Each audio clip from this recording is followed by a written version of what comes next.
Hey everybody, thanks for inviting me back into your classroom, and it's time to disrupt a few more assumptions, this time about Buddhism. So the first assumption is that all Buddhists are expected to renounce all sensory pleasures, and that's just not the case. Buddhism teaches about separating yourself and detaching yourself from sensory pleasures, but never forget the idea of the middle path, that we're not supposed to renounce everything, just as we're not supposed to die fully in and lose ourselves to sensory pleasures. So it's okay to be a Buddhist monk from Sri Lanka and enjoy your birthday cake. But you'll know that eventually that cake's gonna be gone and you can't enjoy it anymore, and that's okay. Or you could be a Buddhist monk and walk around the botanical garden enjoying all of the different beautiful flowers. You could be taking pictures of them on your camera. You could even be looking at the pictures on your camera instead of the flowers all around you in real life.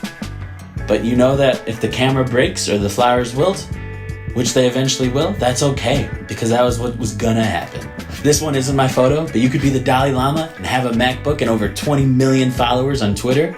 But you just know Twitter's not the end-all be-all. He's not constantly looking and seeing how many retweets he gets and how many likes he gets, because he's detached, but not renouncing. And finally, you could be a leader of the Buddhist temple I go to and still be the harmonica player in my band.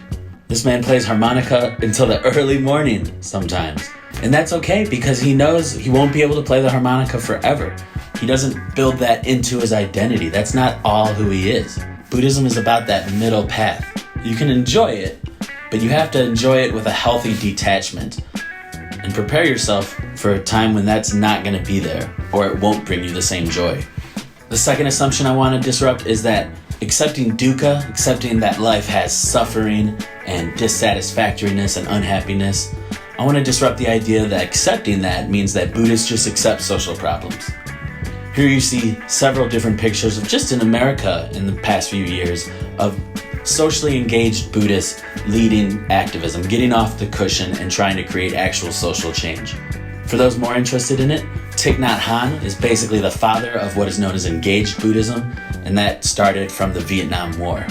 And one assumption that honestly took me a while to unpack is that since the Buddha preached the middle path, there's no such thing as Buddhist extremists. And that's just not the case. If you've ever heard of the conflict in Myanmar or Burma, you'll know that Buddhist terrorism and Buddhist oppression can happen and it can exist. Desmond Tutu once said that religion is like a knife on a table. It's completely neutral. You can pick up that knife and you can cut bread and you can help make a meal to feed people. Or you can pick up that knife and stab someone in the back and hurt someone.